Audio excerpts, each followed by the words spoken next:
Bună! Cum ești azi? Sunt bine, doar puțin obosită. Și ce ai vrea să facem? Păi am putea vorbi. Să vorbim? Nu e cam plictisitor? Depinde de subiect. Am putea vorbi despre... să mă gândesc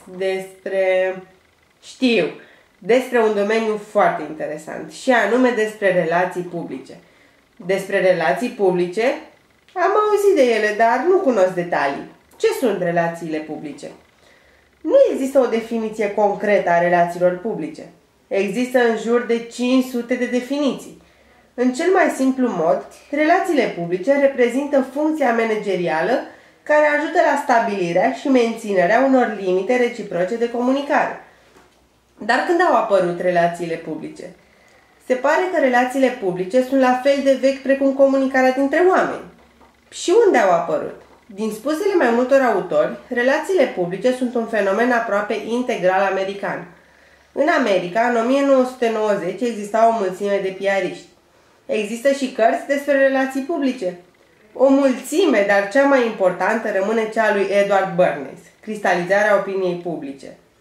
Cine a fost acest Bernays și ce rol a avut el în relațiile publice? Edward Bernays a fost numit părintele relațiilor publice. El a lăsat moștenire omenirii 14 cărți, interviuri și 800 de cutii care cuprind manuscrise și notițe. Bernays spunea că elementele fundamentale ale relațiilor publice sunt la fel de vechi ca și societatea umană. Dar de Ivy Lee știi ceva?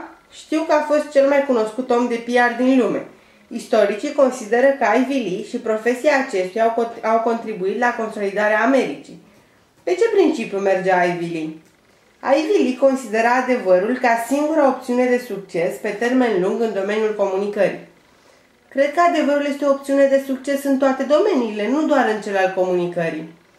Foarte multe nu știu nici eu despre relații publice, dar sper că timpul și munca mă vor perfecționa. Da, ai dreptate, mai ales dacă îți place. Eu acum te las, mai vorbim.